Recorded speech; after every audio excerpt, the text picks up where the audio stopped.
So here's the second part of the video, students. In my previous video, I had discussed about the background setting and the theme of the text.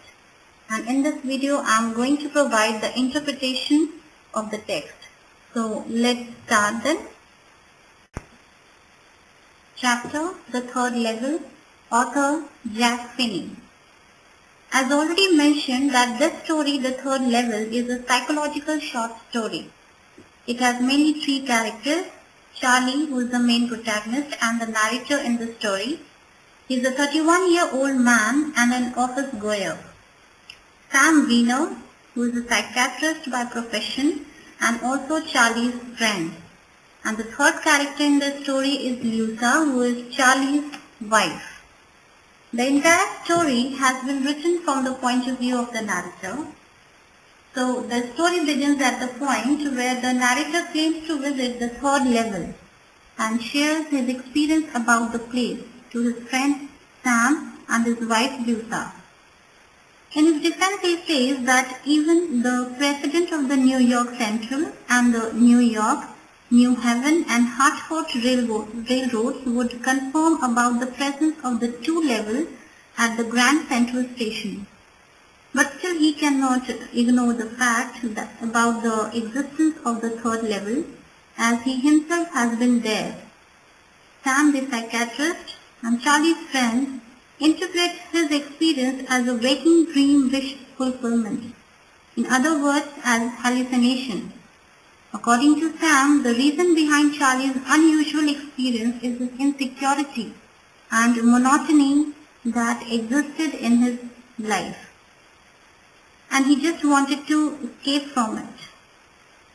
For proof, Sam mentions about Charlie's hobby collection of stamps as a temporary refuge from the reality, which means that one pursues such hobby only to connect with the past. However, Charlie doesn't agree to this fact. So in his support of his statement, he says that he is a peaceful man and doesn't suffer from any stress or anxiety.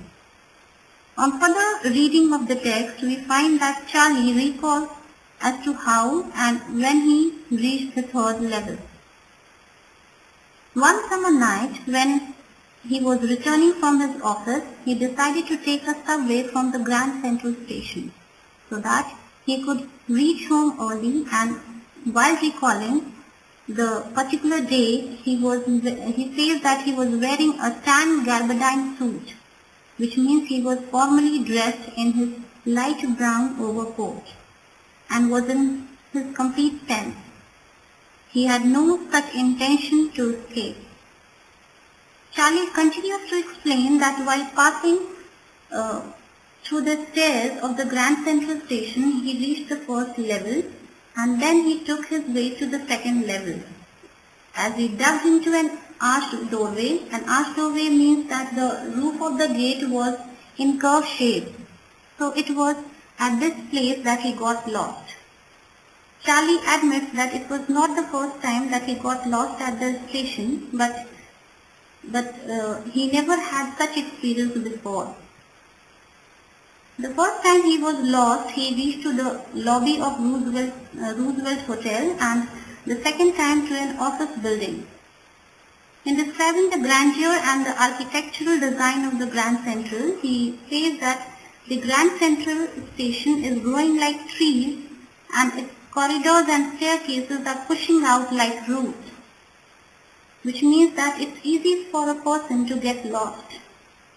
According to the narrator, since the terminus serves as a place for its commuters to reach their destination, probably Charlie's depressed thoughts also guided him to reach the third level, that is a fantasy world.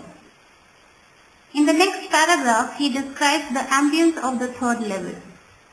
It was completely different from modern outlook and reminded him of some old town of 18th century with small ticket windows, train gates and typical information booths. Open gas lights were installed and brass spittoons were lying on the floor. Men and women were dressed in an old-fashioned style. Suddenly his eyes fell on the small courier and ice locomotives, which made him sure that in which time he was in. To validate his suspicion, he went over the newspaper, The World, dated June 11, 1894. This led him to conclude that he was in the year 1894. Excited with the discovery of this new world, he went to the ticket window and asked for the 2 tickets to Galesburg, one for himself and the other for his wife. But the clerk refused to offer the tickets as he did not possess the same currency.